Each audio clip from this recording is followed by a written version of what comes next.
Capítulo 2. La fe de los mártires.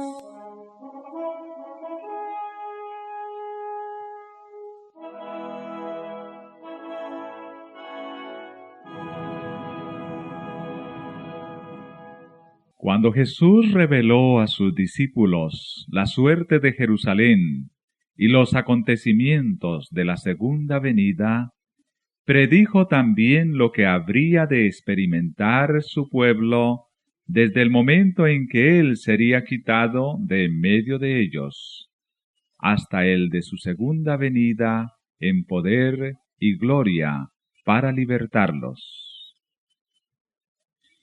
Desde el monte de los Olivos vio el Salvador las tempestades que iban a azotar a la Iglesia apostólica y, penetrando aún más en lo porvenir, su ojo vislumbró las fieras y desoladoras tormentas que se desatarían sobre sus discípulos en los tiempos de oscuridad y de persecución que habían de venir. En unas cuantas declaraciones breves, de terrible significado, predijo la medida de aflicción que los gobernantes del mundo impondrían a la Iglesia de Dios.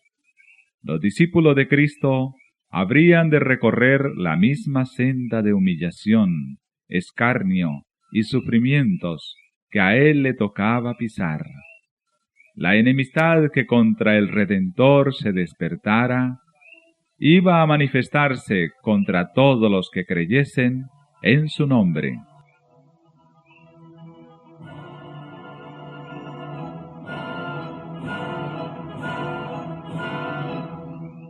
La historia de la Iglesia primitiva atestigua que se cumplieron las palabras del Salvador. Los poderes de la tierra y del infierno se coligaron para atacar a Cristo en la persona de sus discípulos.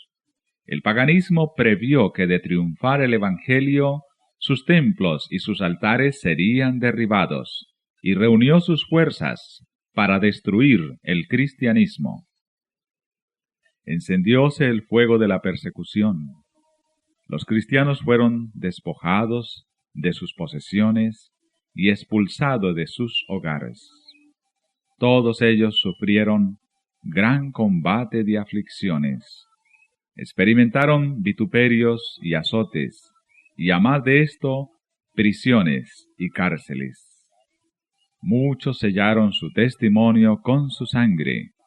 Nobles y esclavos, ricos y pobres, sabios e ignorantes, todos eran muertos sin misericordia.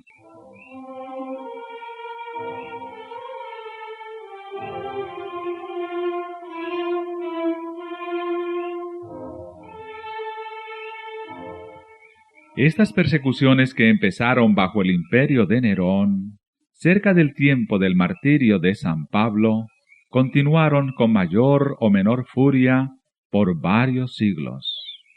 Los cristianos eran inculpados calumniosamente de los más espantosos crímenes y eran señalados como la causa de las mayores calamidades, hambres, pestes y terremotos.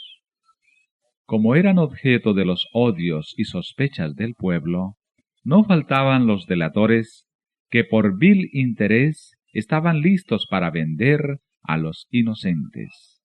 Se los condenaba como rebeldes contra el imperio, enemigos de la religión y azotes de la sociedad.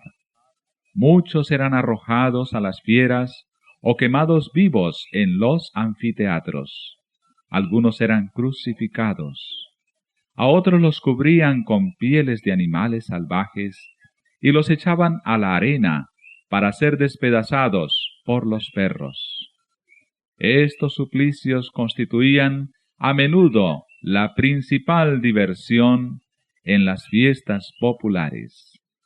Grandes muchedumbres solían reunirse para gozar de semejantes espectáculos y saludaban la agonía de los moribundos con risotadas y aplausos.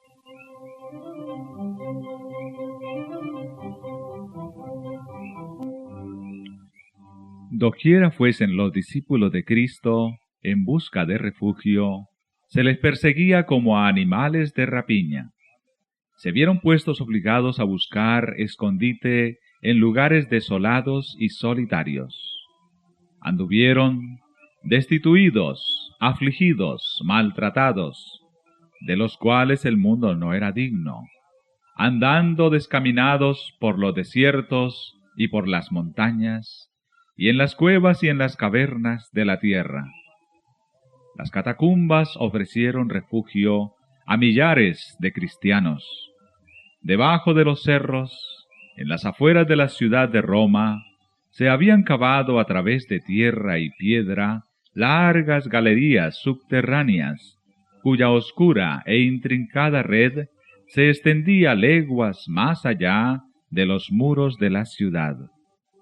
En estos retiros, los discípulos de Cristo sepultaban a sus muertos y hallaban hogar cuando se sospechaba de ellos y se los proscribía. Cuando el dispensador de la vida despierte a los que pelearon la buena batalla, muchos mártires de la fe de Cristo se levantarán de entre aquellas cavernas tenebrosas. En las persecuciones más escarnizadas, estos testigos de Jesús conservaron su fe sin mancha. A pesar de verse privados de toda comodidad y aun de la luz del sol, mientras moraban en el oscuro pero benigno seno de la tierra, no profirieron quejas. Con palabras de fe, paciencia y esperanza, se animaban unos a otros para soportar la privación y la desgracia. La pérdida de todas las bendiciones temporales no pudo obligarlos a renunciar a su fe en Cristo. Las pruebas y la persecución no eran sino peldaños que los acercaban más al descanso y a la recompensa.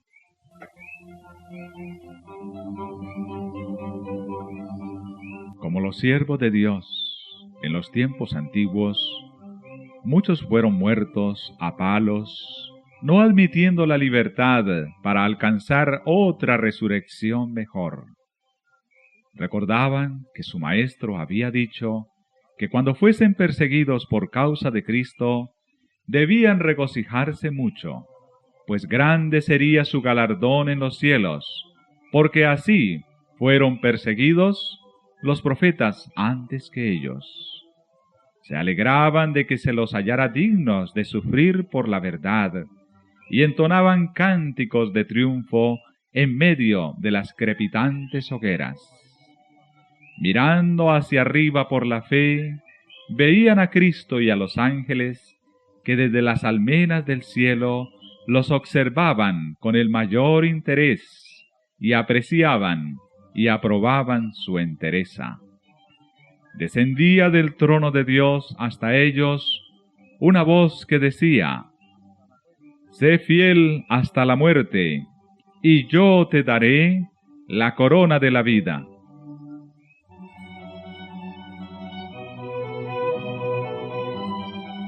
Vanos eran los esfuerzos de Satanás para destruir la iglesia de Cristo por medio de la violencia. La gran lucha en que los discípulos de Jesús entregaban la vida no cesaba cuando estos fieles portaestandartes caían en sus puestos. Triunfaban por su derrota. Los siervos de Dios eran sacrificados, pero su obra seguía siempre adelante. El Evangelio cundía más y más, y el número de sus adherentes iba en aumento. Alcanzó hasta las regiones inaccesibles por las águilas de Roma. Dijo un cristiano, reconviniendo a los jefes paganos que atizaban la persecución: «Atormentadnos, condenadnos, desmenuzadnos, que vuestra maldad es la prueba de nuestra inocencia. De nada os vale vuestra crueldad». No era más que una instigación más poderosa para atraer a otros a su fe. Más somos cuanto derramáis más sangre, que la sangre de los cristianos es semilla. Miles de cristianos eran encarcelados y muertos, pero otros los reemplazaban, y los que sufrían el martirio por su fe quedaban asegurados para Cristo y tenidos por Él como conquistadores. Habían peleado la buena batalla y recibirían la corona de gloria cuando Cristo viniese. Los padecimientos unían a los cristianos unos con otros y con su Redentor. El ejemplo que daban en vida y su testimonio al morir eran una constante atestación de la verdad. Y donde menos se esperaba, los súbditos de Satanás abandonaban su servicio y se alistaban bajo el estandarte de Cristo. En vista de esto, Satanás se propuso oponerse con más éxito al gobierno de Dios, implantando su bandera en la iglesia cristiana. Si podía engañar a los discípulos de Cristo e inducirlos a ofender a Dios, decaería su resistencia, su fuerza y su estabilidad, y ellos mismos vendrían a ser presa fácil. El gran adversario se esforzó entonces por obtener con artificios lo que no consiguiera por la violencia. Cesó la persecución y la reemplazaron las peligrosas seducciones de la prosperidad temporal y del honor mundano. Los idólatras fueron inducidos a aceptar parte de la fe cristiana, al par que rechazaban otras verdades esenciales. Profesaban aceptar a Jesús como Hijo de Dios y creer en su muerte y en su resurrección, pero no eran convencidos de pecado ni sentían necesidad de arrepentirse o de cambiar su corazón. Habiendo hecho algunas concesiones, propusieron que los cristianos hicieran las suyas, para que todos pudiesen unirse en el terreno común de la fe en Cristo.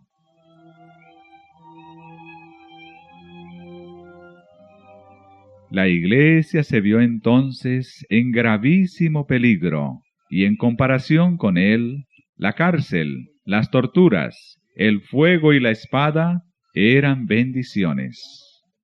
Algunos cristianos permanecieron firmes, declarando que no podían transigir.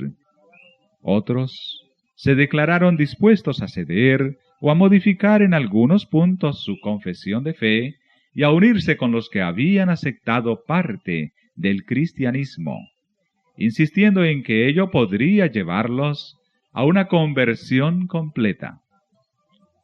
Fue un tiempo de profunda angustia para los verdaderos discípulos de Cristo.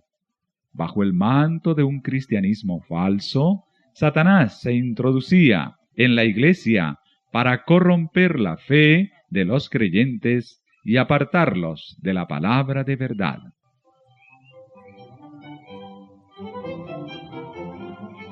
La mayoría de los cristianos consintieron al fin en arriar su bandera y se realizó la unión del cristianismo con el paganismo.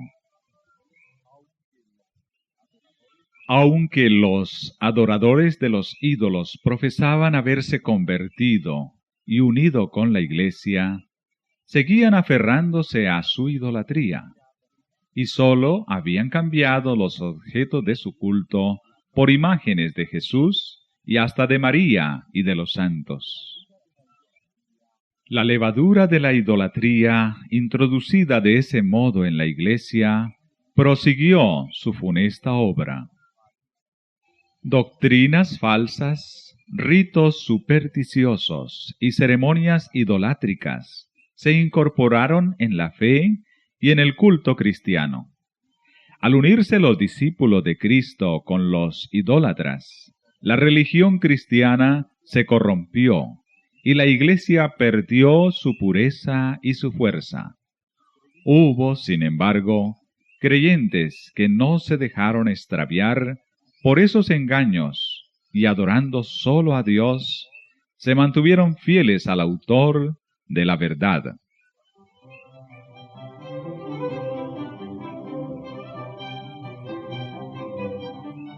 Entre los que profesan el cristianismo, ha habido siempre dos categorías de personas.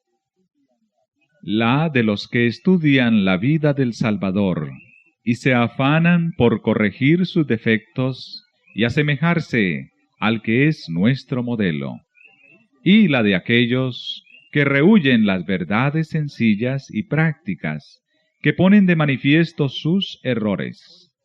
Aún en sus mejores tiempos la Iglesia no contó exclusivamente con fieles verdaderos, puros y sinceros. Nuestro Salvador enseñó que no se debe recibir en la Iglesia a los que pecan voluntariamente. No obstante, unió consigo mismo a hombres de carácter defectuoso y les concedió el beneficio de sus enseñanzas y de su ejemplo, para que tuviesen oportunidad de ver sus faltas y enmendarlas. Entre los 12 apóstoles hubo un traidor. Judas fue aceptado no a causa de los defectos de su carácter, sino a pesar de ellos.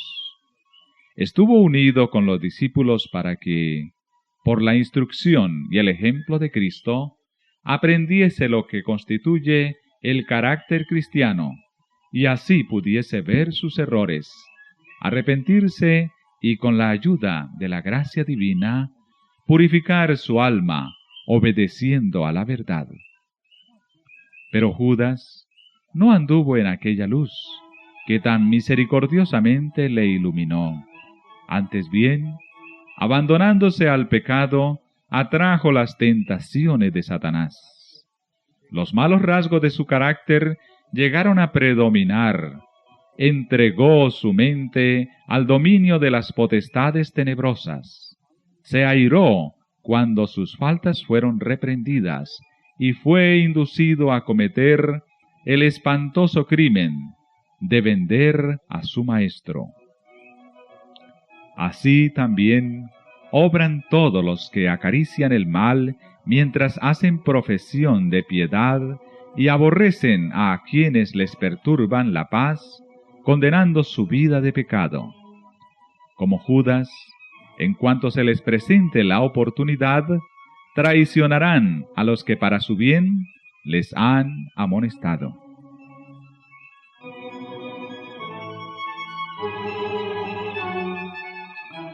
Los apóstoles se opusieron a los miembros de la Iglesia que, mientras profesaban tener piedad, daban secretamente cabida a la iniquidad. Ananías y Zafira fueron engañadores que pretendían hacer un sacrificio completo delante de Dios, cuando en realidad guardaban para sí con avaricia parte de la ofrenda. El Espíritu de verdad reveló a los apóstoles el carácter verdadero de aquellos engañadores, y el juicio de Dios libró a la Iglesia de aquella inmunda mancha que empañaba su pureza. Esta señal evidente del discernimiento del Espíritu de Cristo en los asuntos de la Iglesia llenó de terror a los hipócritas y a los obradores de maldad. No podían éstos seguir unidos a los que eran, en hábitos y en disposición, fieles representantes de Cristo. Y cuando las pruebas y la persecución vinieron sobre éstos, sólo los que estaban resueltos a abandonarlo todo por amor a la verdad, quisieron ser discípulos de Cristo. De modo que mientras continuó la persecución, la Iglesia permaneció relativamente pura, pero al cesar aquella, se adhirieron a ésta con versos menos sinceros y consagrados, y quedó preparado el terreno para la penetración de Satanás.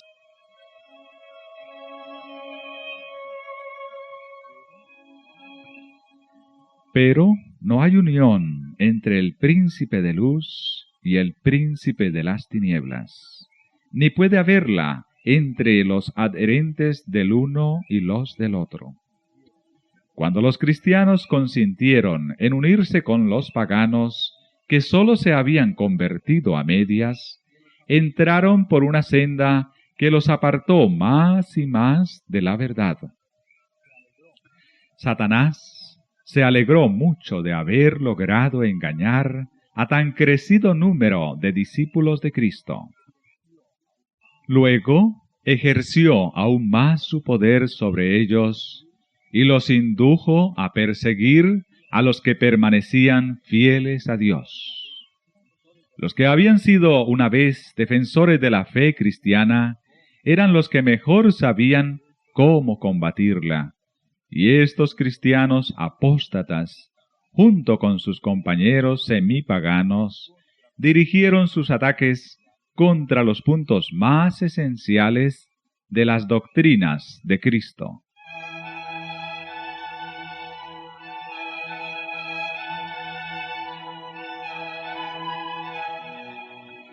Fue necesario sostener una lucha desesperada por parte de los que deseaban ser fieles y firmes contra los engaños y las abominaciones que, envueltos en las vestiduras sacerdotales, se introducían en la Iglesia. La Biblia no fue aceptada como regla de fe. A la doctrina de la libertad religiosa se la llamó herejía, y sus sostenedores fueron aborrecidos y proscritos. Tras largo y tenaz conflicto, los pocos que permanecían fieles resolvieron romper toda unión con la Iglesia apóstata, si ésta rehusaba aún desechar la falsedad y la idolatría. Y es que vieron que dicho rompimiento era de todo punto necesario si querían obedecer la palabra de Dios.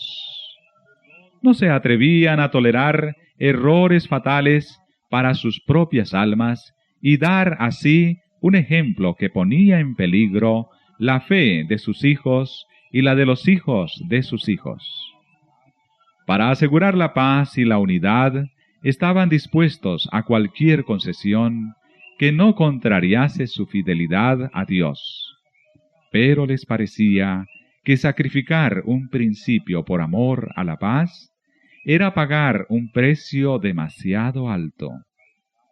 Si no se podía asegurar la unidad sin comprometer la verdad y la justicia, más valía que siguiesen las diferencias y aún la guerra.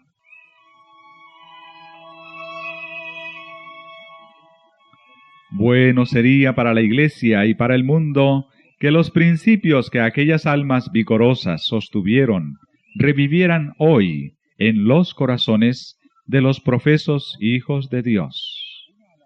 Nótase hoy una alarmante indiferencia respecto de las doctrinas que son como las columnas de la fe cristiana.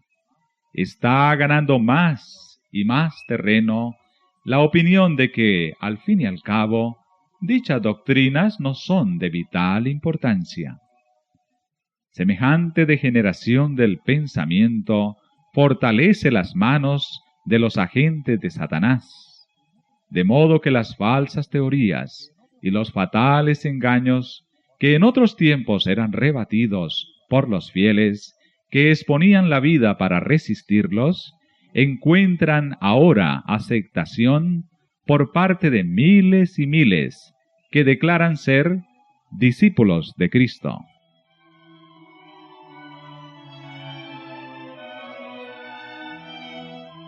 No hay duda de que los cristianos primitivos fueron un pueblo peculiar. Su conducta intachable y su fe inquebrantable constituían un reproche continuo que turbaba la paz del pecador. Aunque pocos en número, escasos de bienes, sin posición ni títulos honoríficos, aterrorizaban a los obradores de maldad dondequiera que fueran conocidos su carácter y sus doctrinas. Por eso los odiaban los impíos, como Abel fue aborrecido por el impío Caín. Por el mismo motivo que tuvo Caín para matar a Abel, los que procuraban librarse de la influencia refrenadora del Espíritu Santo daban muerte a los hijos de Dios. Por ese mismo motivo los judíos habían rechazado y crucificado al Salvador, es a saber, porque la pureza y la santidad del carácter de éste constituían una reprensión constante para su egoísmo y corrupción. Desde el tiempo de Cristo hasta hoy, sus verdaderos discípulos han despertado el odio y la oposición de los que siguen con deleite los senderos del mal.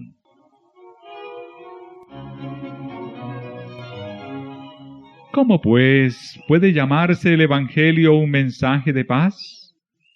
Cuando Isaías predijo el nacimiento del Mesías, le confirió el título de Príncipe de Paz. Cuando los ángeles anunciaron a los pastores que Cristo había nacido, cantaron sobre los valles de Belén: Gloria en las alturas a Dios, y en la tierra paz, buena voluntad para con los hombres. Hay contradicción aparente entre estas declaraciones proféticas y las palabras de Cristo. No vine a traer paz, sino espada. Pero si se las entiende correctamente, se nota armonía perfecta entre ellas. El Evangelio es un mensaje de paz. El cristianismo es un sistema que, de ser recibido y practicado, derramaría paz, armonía y dicha por toda la tierra. La religión de Cristo unirá en estrecha fraternidad a todos los que acepten sus enseñanzas. La misión de Jesús consistió en reconciliar a los hombres con Dios y así a unos con otros. Pero el mundo en su mayoría se halla bajo el dominio de Satanás, el enemigo más encarnizado de Cristo. El Evangelio presenta a los hombres principios de vida que contrastan por completo con sus hábitos y deseos, y por esto se rebelan contra él. Aborrecen la pureza que pone de manifiesto y condena sus pecados, y persiguen y dan muerte a quienes los instan a reconocer sus sagrados y justos requerimientos. Por esto, es decir, por los odios y disensiones que despiertan las verdades que trae consigo, el Evangelio se llama una espada.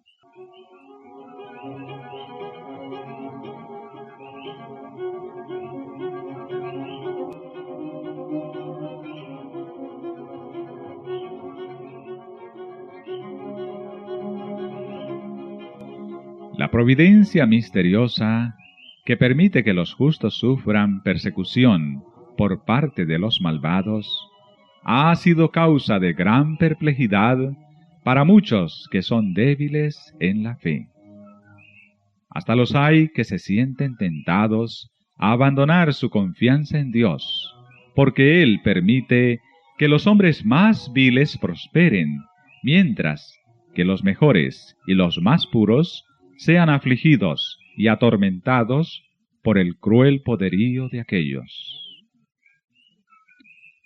¿Cómo es posible, dicen ellos, que uno que es todo justicia y misericordia y cuyo poder es infinito, tolere tanta injusticia y opresión? Es una cuestión que no nos incumbe. Dios nos ha dado suficientes evidencias de su amor, y no debemos dudar de su bondad, porque no entendamos los actos de su providencia.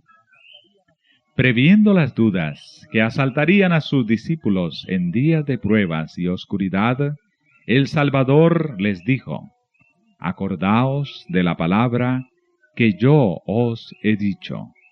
¿No es el siervo mayor que su Señor? Si a mí me han perseguido, también a vosotros perseguirán».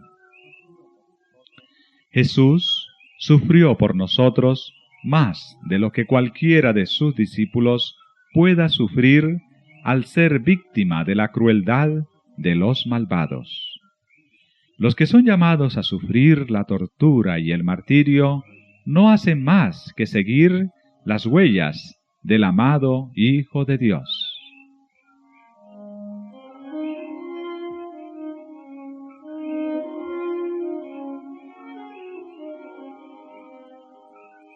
El Señor no tarda su promesa. Él no se olvida de sus hijos ni los abandona, pero permite a los malvados que pongan de manifiesto su verdadero carácter para que ninguno de los que quieran hacer la voluntad de Dios sea engañado con respecto a ellos. Además, los rectos pasan por el horno de la aflicción para ser purificados y para que por su ejemplo otros queden convencidos de que la fe y la santidad son realidades, y finalmente, para que su conducta intachable condene a los impíos y a los incrédulos.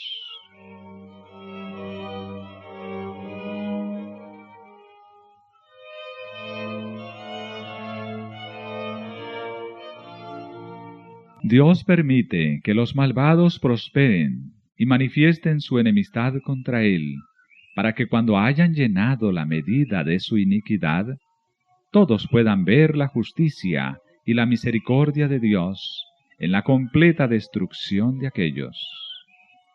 Pronto llega el día de la venganza del Señor, cuando todos los que hayan transgredido su ley y oprimido a su pueblo recibirán la justa recompensa de sus actos. Cuando todo acto de crueldad o de injusticia contra los fieles de Dios será castigado como si hubiera sido hecho contra Cristo mismo.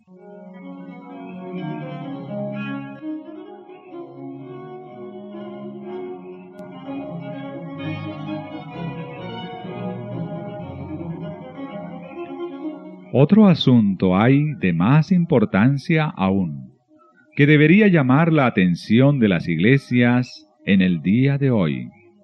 El apóstol Pablo declara que todos los que quieren vivir piamente en Cristo Jesús padecerán persecución. ¿Por qué entonces parece adormecida la persecución en nuestros días?